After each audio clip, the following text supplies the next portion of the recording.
Welcome. Good to see you. I see some familiar faces. I see some new faces. We haven't done one of these free Zooms in quite a while, so it's good to be back here and doing this again. Our usual format, as you might recall, if you've been with us before, Lisa will start with a short channeled meditation, channeled from the beings of light, the collective that she channels.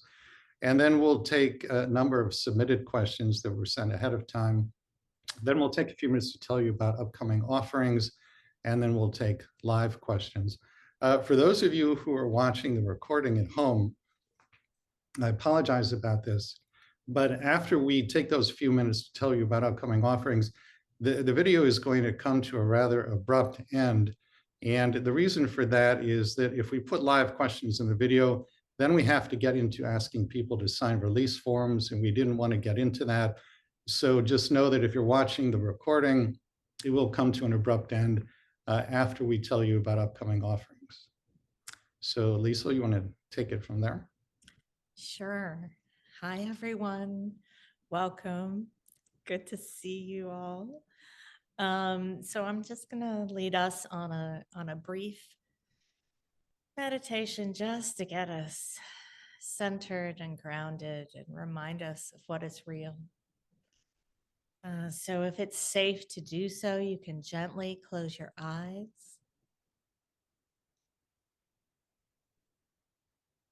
And just bring awareness to your breathing.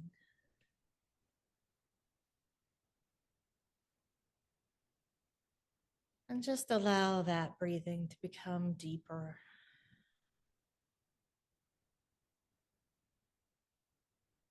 Deep belly breaths.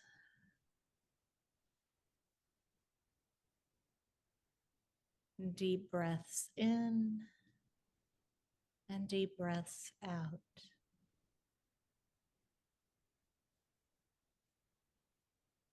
Just sinking into this beautiful rhythm of the breath that's so often ignored throughout the day.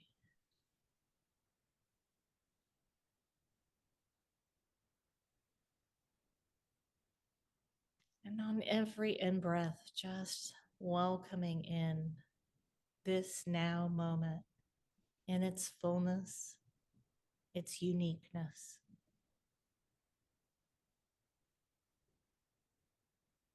And on every breath out, just letting go of all past and future.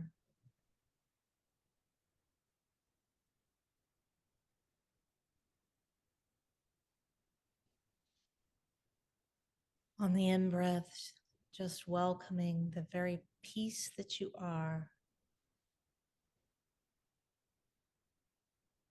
And on the out-breath, letting go of any and all tension.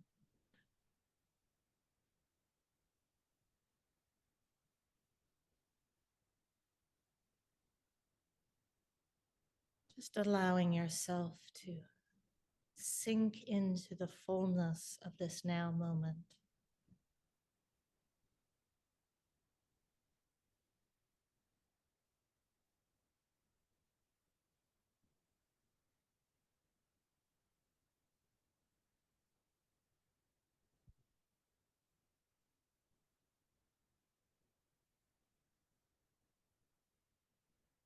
And just allowing the energy to fill your body. Just allow your awareness to really inhabit the entire body, not just the head region, but the whole body.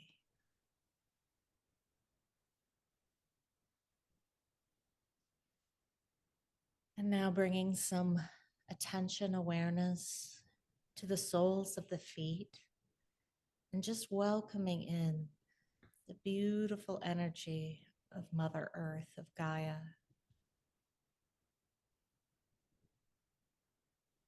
Just welcoming her into your being. Just allowing her to flow, to nourish you, help revitalize all your cells.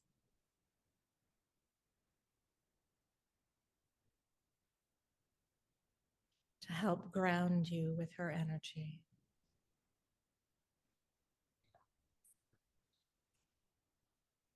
And as this energy moves into you, you just feel more and more relaxed, more and more peaceful, more and more at ease.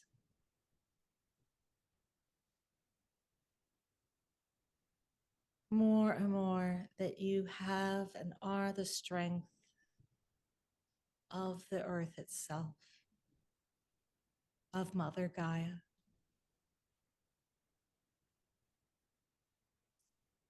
And as this energy moves into each and every cell, in every corner of the body, there's just an amazing feeling of well-beingness.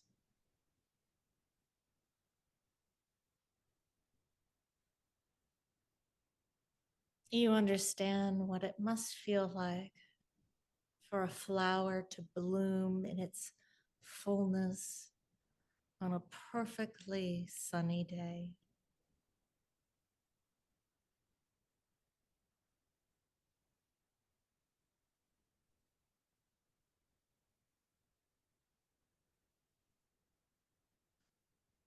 And now, as that energy has moved fully into your body, going just where it's needed, you bring attention awareness to the top of the crown chakra, the top of the head.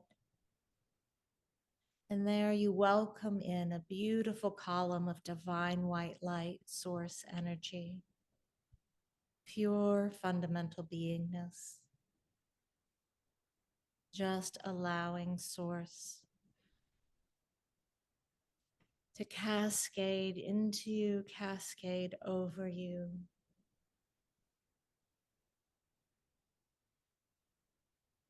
With the beautiful vibration of love itself.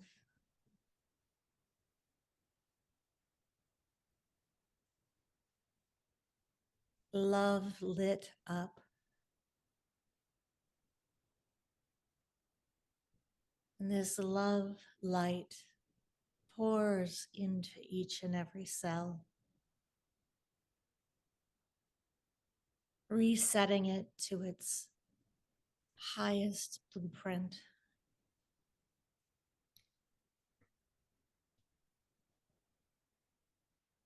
Resetting each and every cell to divine perfection.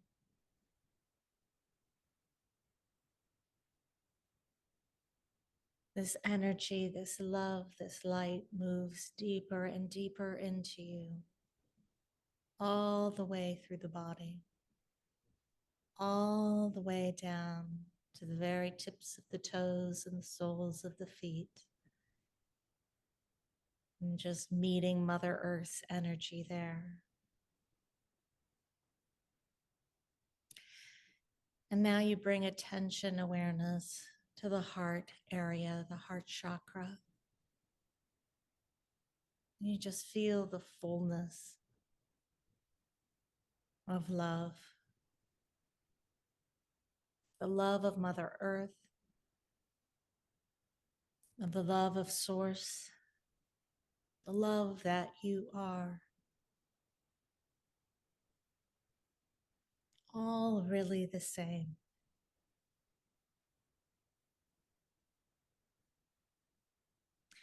And as each of us abides in our heart space, we are merged, we are one.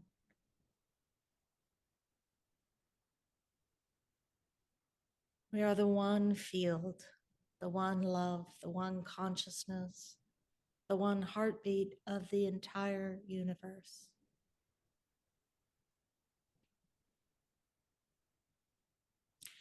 And from this place of union, from this place of oneness and lack of separation, We endeavor to learn and grow tonight in what is shared. We endeavor to bring the mind along on a journey into the very heart of love itself. Amen.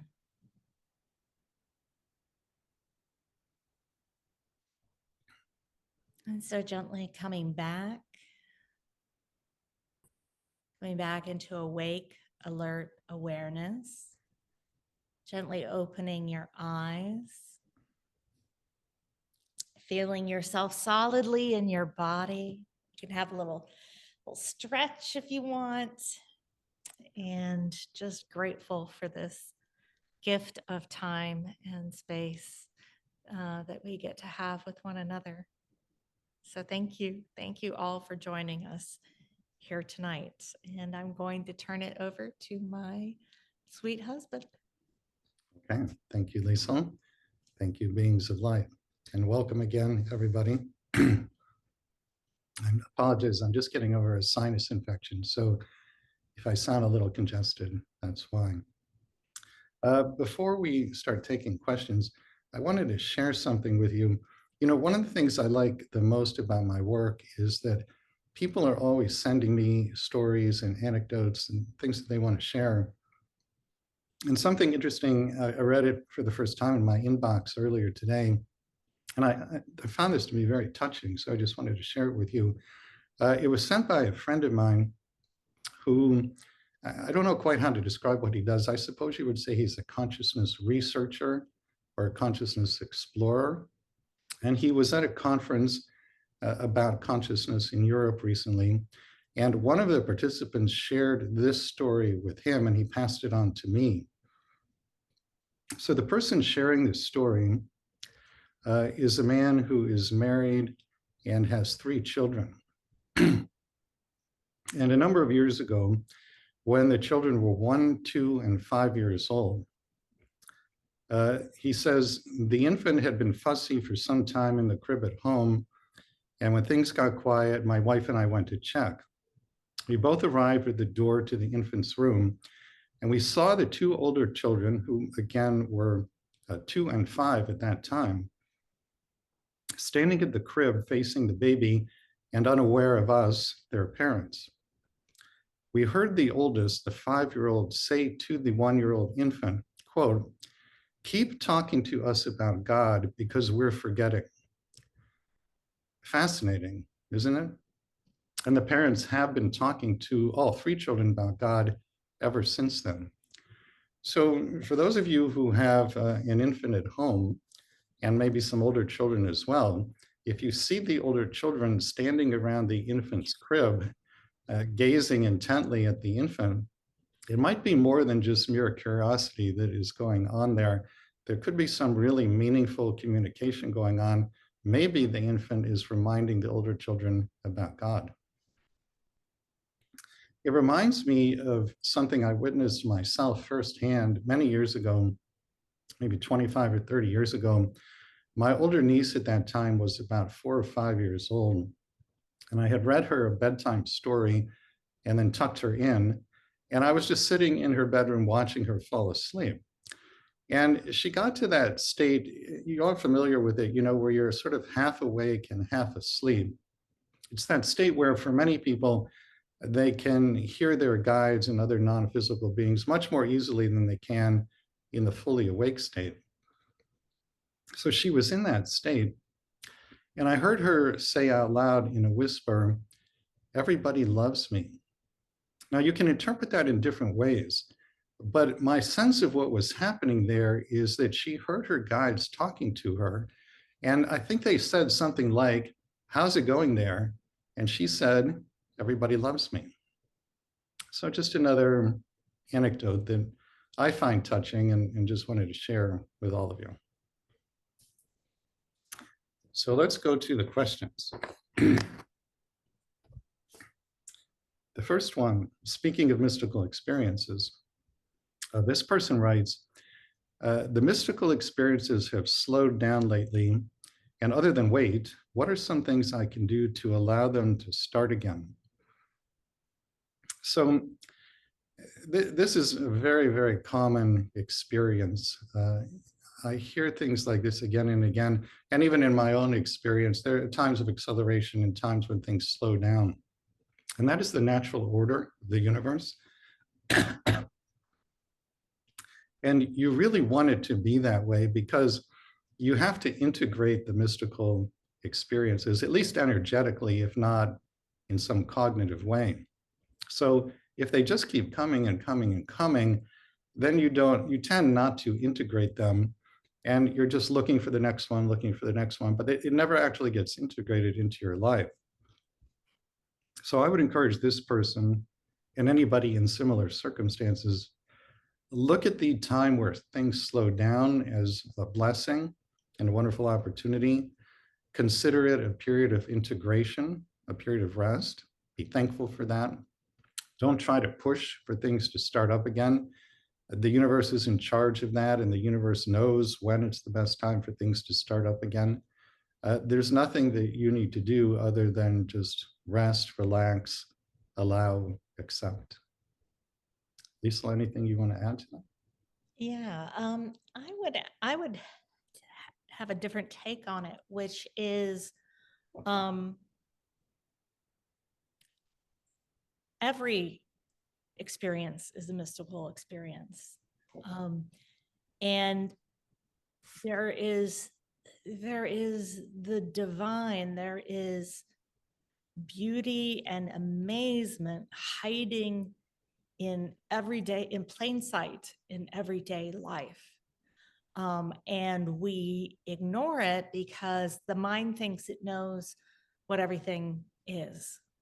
But if you really are very present in just day-to-day life, you will find these very magical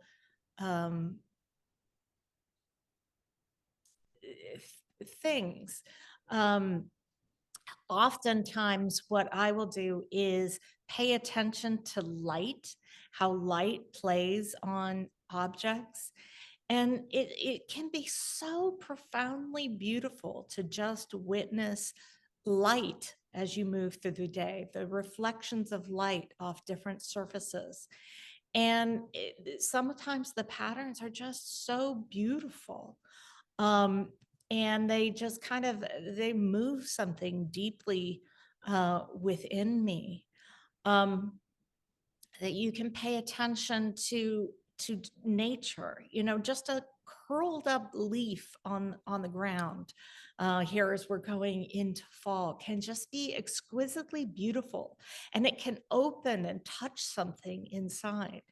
So, I think with the mind tends to focus and fixate on these, these really dramatic experiences, where, maybe you hear your spirit guides or angels or things that have lots of bells and whistles. But every moment is actually is filled with these subtle mystical experiences. So I would encourage you to just really pay attention and be really present and see what you find. And then ironically, actually in that presence, the communication with with the higher beings, etc., is much more likely to spontaneously occur, because you aren't inundated with just the vibration of the mind. You aren't just caught up in thoughts. You're present here now. So that's my input. The next question is, why would anyone plan for abuse, pain, sadness during childhood, teen, and early adulthood? The answer there is the same for a plan for those things at any time during the lifespan. And the 5 main reasons, which I think many of you have heard me say before, are balancing and releasing karma, healing, which refers to healing past life energies brought into the body in the current lifetime for the purpose of healing them, service to others, experiencing contrast, and healing or correcting false beliefs or false feelings about oneself. It took me 3 books and over 1,000 pages to answer that question. And all of that is still an incomplete answer. So I can't possibly address it adequately tonight. The thing that is jumping out to me that I sense intuitively is the most important response here is the experiencing contrast, number 4. And in general, this is what I call a learning through opposites life plan. You plan to experience the opposite of what you want to eventually experience, because in doing so, it gives you the opportunity and the motivation to cultivate whatever it is that you want to eventually experience: compassion, patience, unconditional love, faith, trust, whatever it might be. But I would refer this person to the books, in particular, the first book in the series, Your Soul's Plan. The answer to the question is really in the books, more than I can talk about tonight. The next person says, how do you shift to a higher dimension to remove duality, to see a situation as love instead of good or bad or right or wrong? You're already doing that by asking the question. Your intention is all powerful in this matter, and that may be all that is necessary. By placing your attention on a higher dimension, you're there. You're there. Your body may still be here in duality, but your focus, your attention, your consciousness is now on the higher dimension. This is a really important skill to cultivate. And it just requires being mindful so that when you are in difficult dualistic situations, instead of focusing all of your consciousness on what's immediately in front of you, you place at least some of it on a higher dimension. Something that I often do and that I would recommend when you have an intention like this: visualize light within and behind everyone and everything. That kind of visualization puts your focus, at least part of it, on the higher dimension, and it helps to dissolve the duality that you're experiencing. The next person says, what is my life purpose? Again, I don't know. I'm not a medium. I'm not a channel. That isn't what I do. I'm a hypnotist. I facilitate a process called a between life soul regression, in which you yourself can talk to the non-physical beings who love and guide you and get the answer to that question. And that we have a workshop coming up on that on October 26th. We'll talk about that later tonight. Let's see, what else do we have here? Even knowing we are all here to learn, how can I learn to remotely like humanity when so many are cruel, selfish, and greedy? The answer to this question is essentially the same one as I gave to the person who wanted to focus on a higher dimension. You need to remind yourself, whenever you're thinking judgmental thoughts about people who appear to be cruel, selfish, and greedy, they're not like that on the other side. They are divine goodness, innocence, and purity, just like you are. They've lost their way here, and or perhaps they plan to play a darker role to provide contrast for the rest of us. But back on the other side, all your divine siblings are divine goodness, divine purity, and divine innocence. Just remind yourself of that and hold it as a focus in your consciousness. I'd like to speak to that one as well, which is that really, really what's going on here is there's kind of 2 ends of the spectrum. There's consciousness when it thinks it is completely separate from everyone and everything else. And then there's consciousness when it knows what it truly is as one and the same with everyone and everything else. And all of those qualities that are described here greed, selfishness, cruelty, they are just symptoms of consciousness believing, really fully believing that it is separate to everyone and everything else. Those qualities are a natural outpouring of that. But that doesn't actually mean that that consciousness really is separate to everyone and everything else. That consciousness still is one and the same with you. So what you can recognize is that you don't want to be pulled into that very same energy of perception of separation, that you're having a kind of a reaction, that the mind is having a reaction towards. And just recognizing that, that the people that are acting in that way, they're one and the same as you. They have just perceived themselves to be completely separate. So really the only remedy to that is love. The only remedy is to also see that that is not who and what they are.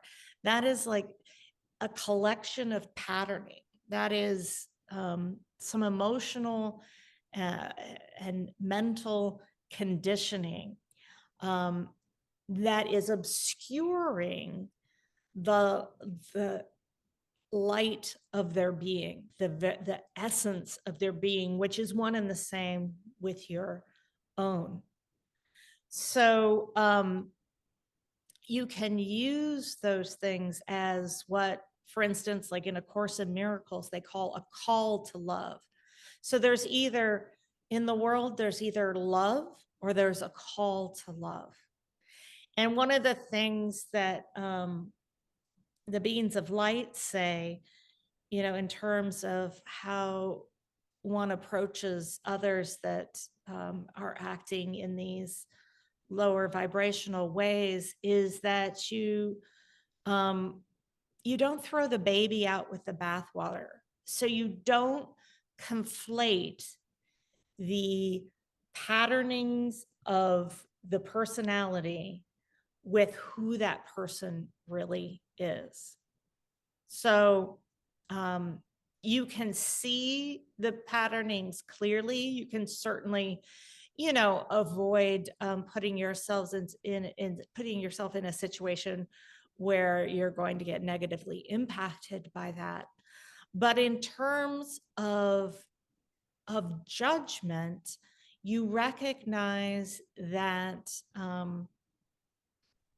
that any judgment that arises in yourself is actually just that same consciousness of separation coming to the fore in yourself. So if you have judgment, you just hold that judgment in love. Don't go into judgment of yourself for having judgment, but just recognize that you don't have to believe that judgment, that you can have love and compassion for not only the people who might be being victimized in the world, but also for the perpetrators of that. And that is the way in which the world really begins to heal. As you come to know your own connectedness, and as you come to let the veils of separation fall away in your own thinking, you really help heal the world. And you don't actually have to be doing anything at all other than seeing that more and more clearly, and that will have a tremendous impact in the world. The next question says, can we change plans Yes, and you're doing that all the time, even though you're probably not consciously aware of it. The way the beings of light have explained this to me in Liesel, they say that you don't just have one pre-birth plan, you have many. And if you think of, imagine that you have in front of you a stack of sheets of paper.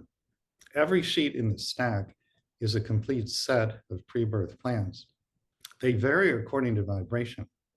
The sheets at the top are the highest vibrational pre-birth plans. That's where the learning is done through love, peace, and joy. Sheets at the bottom are the opposite, the lowest vibrational plans. That's where most of the learning is done through pain and suffering. Depending upon your vibration, you're constantly moving up and down in your personal stack of sheets of paper.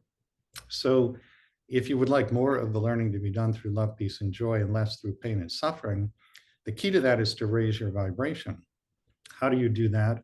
Well, there are a million ways to raise your vibration.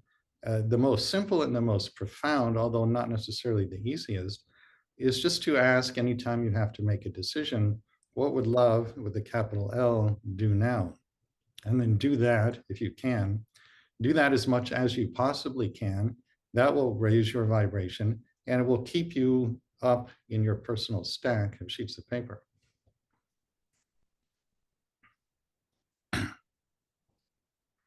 What are some signs that I'm on the right path? Excitement. Excitement is a communication direct from your soul saying, yes, this is the way for you, or yes, there's something here for you. Joy, same thing. That is a communication direct from your soul saying there's something here for you, or this is the way for you. A phenomenon that I call time distortion, that some people refer to as the flow state. This is when you're engaged in some activity, you're so immersed in it, you love it so much that it will feel to you like only 10 minutes have gone by, but when you look at the clock, it'll be 2 or 3 hours later.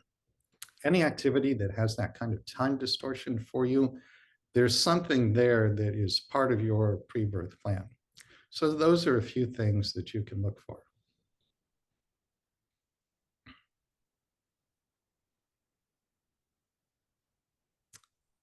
How can I communicate with my spirit guides? Meditate. That's one of the most powerful ways.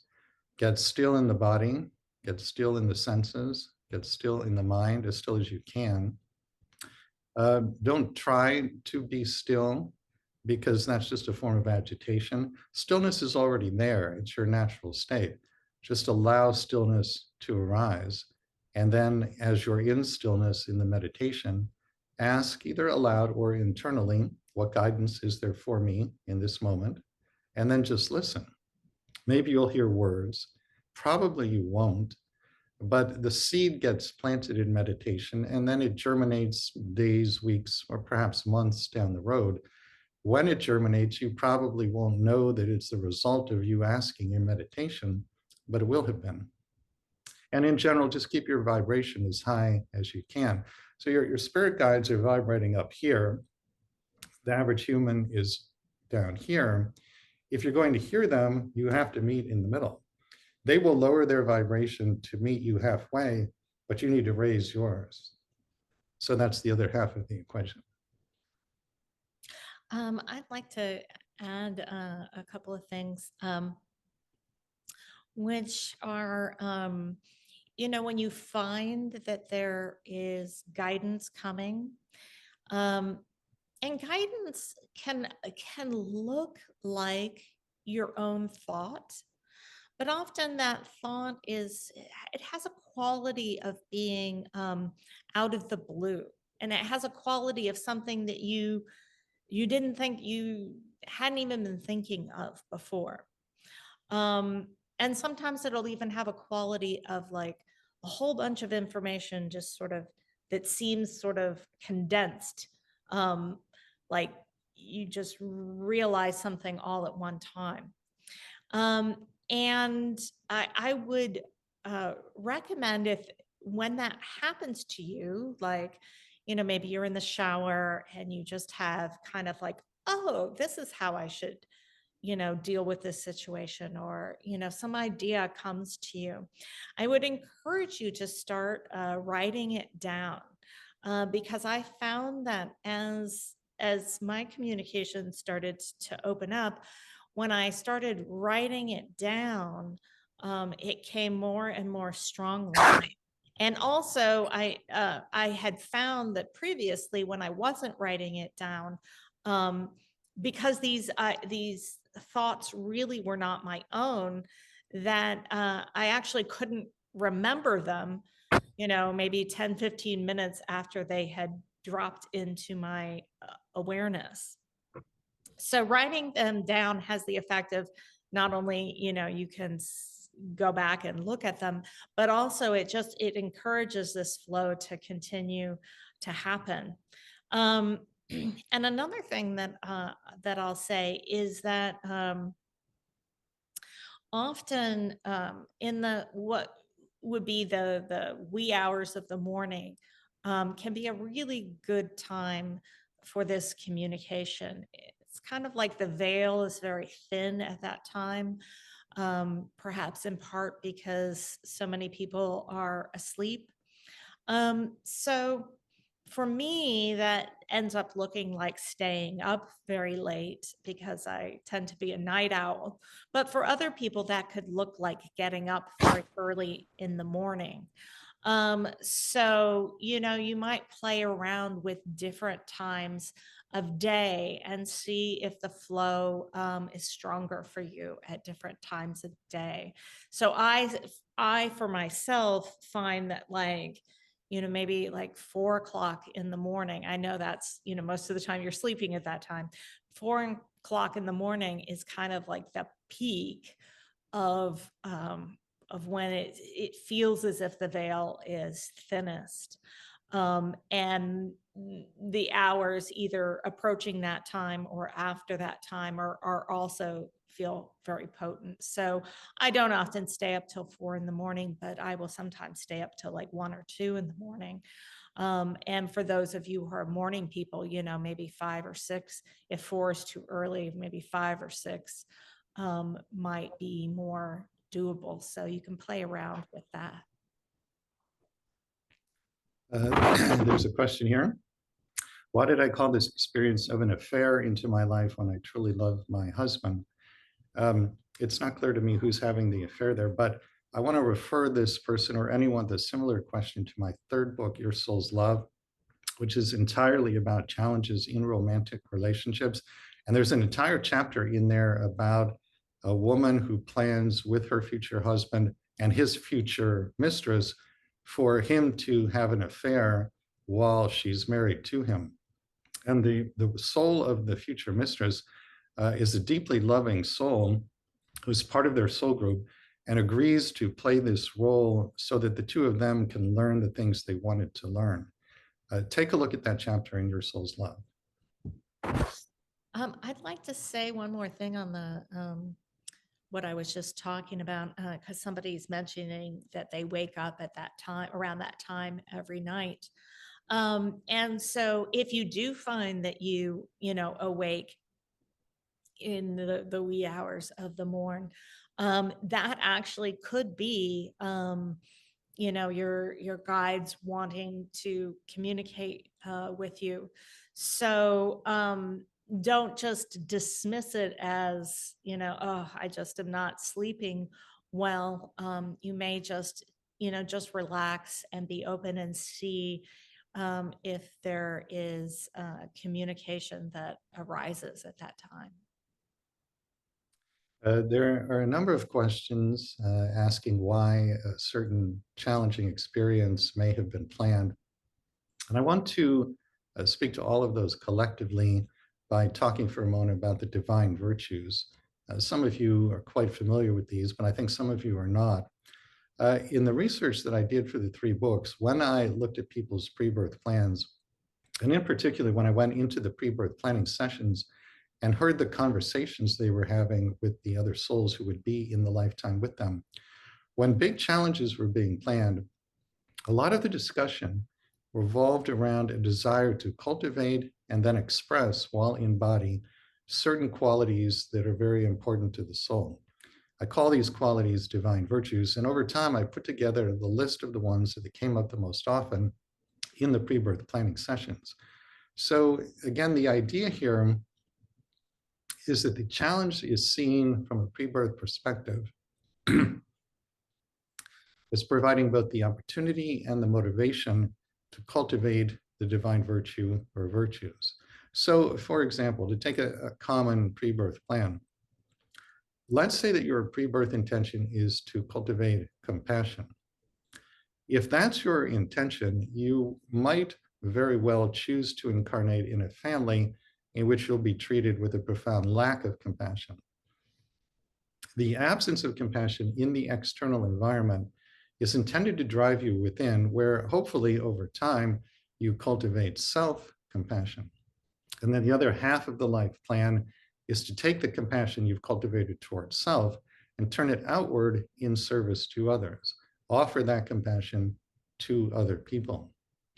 There are, I think now, 28 virtues in the list of divine virtues. Most people are working on 2 or 3. Occasionally, somebody's working on 4 or 5.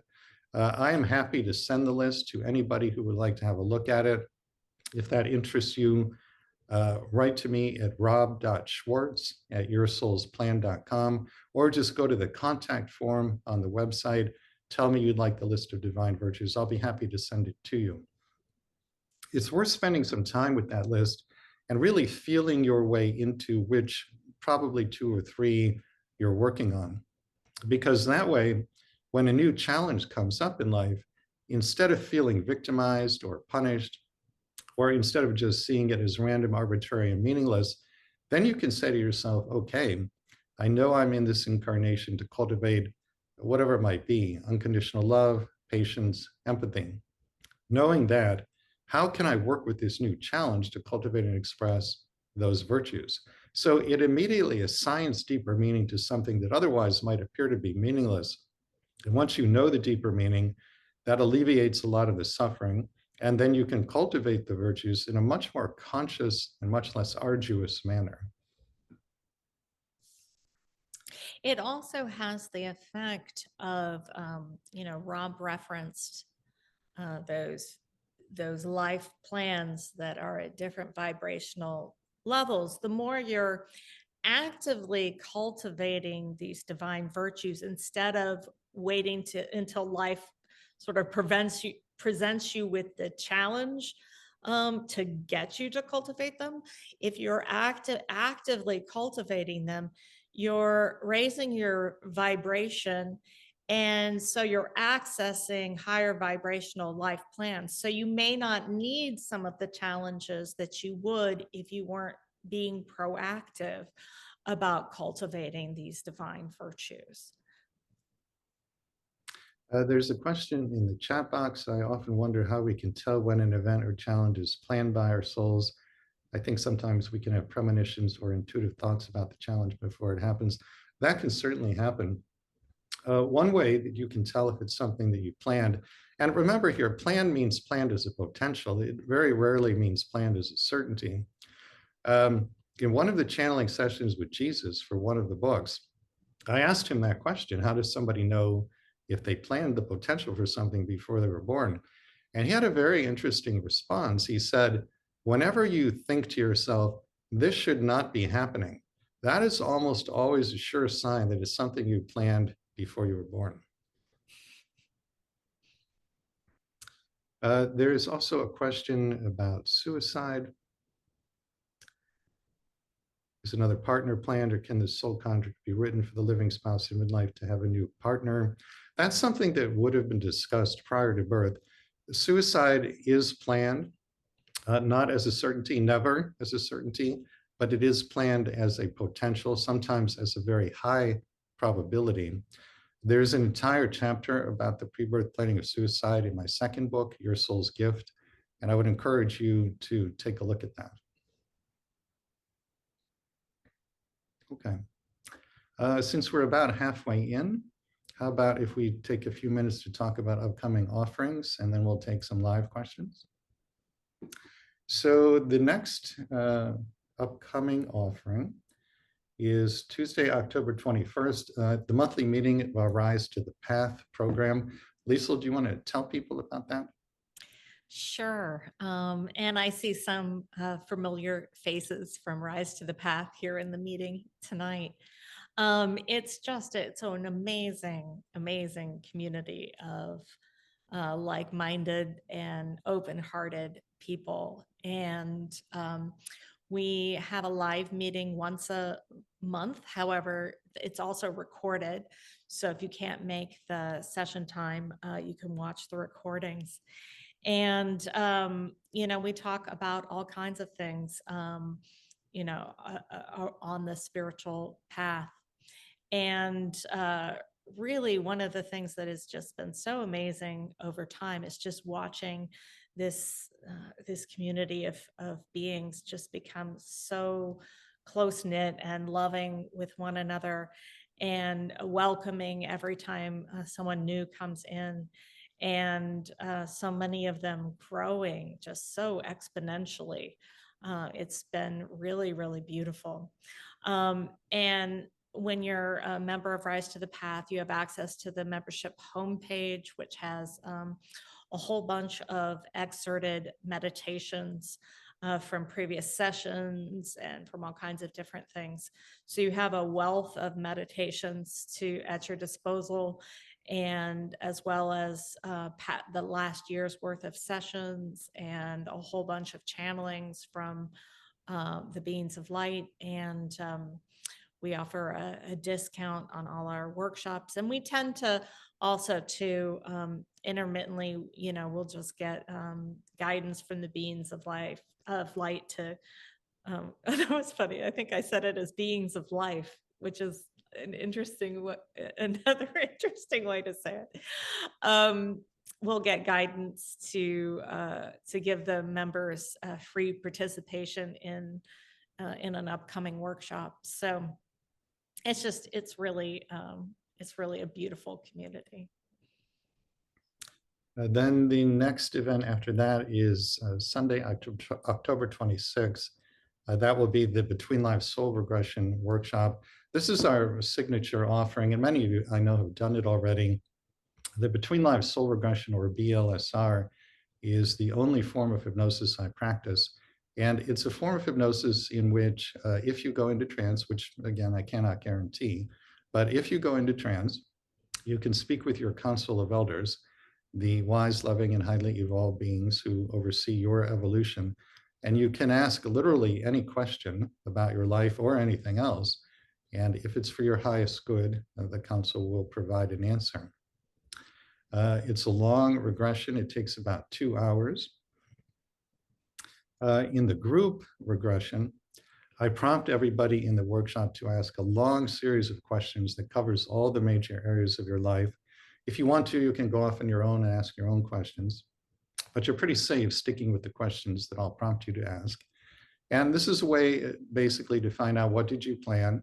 Why did you make those plans? How are you doing in terms of fulfilling your plans? And how can you better fulfill your plans? The councils are unconditionally loving and completely non-judgmental, and you will feel their great unconditional love for you. And no matter what you may have done in this lifetime, they will have no judgment of you for it. So there's no need to be concerned about that. It's potentially a life-changing experience if you haven't done it. So again, that's Sunday, October 26th. Stephanie, can you put links to these things in the chat box? Then on November 2nd, we will have the Between Lives Soul Regression in English and German. This is intended primarily for the German-speaking community, but all are welcome. There's a link on the events page. On November 9th, the Between Lives Soul Regression in English and Spanish, intended primarily for the Spanish-speaking community, but again, all are welcome. And let's see what else we have here. Another Between Lives Soul Regression workshop on Sunday, December 7th. And December 10th, we will do the Contact a Deceased Loved One regression, which we haven't done in a while, in both English and German, but everybody is welcome. So that's what we have coming up. So again, for those of you who are watching the recording later at home, I apologize. We are going to turn the video off now, and then we'll take some live questions. And isn't there a regular English between lives regression in December? December 7th. Okay, Okay. beautiful. Okay.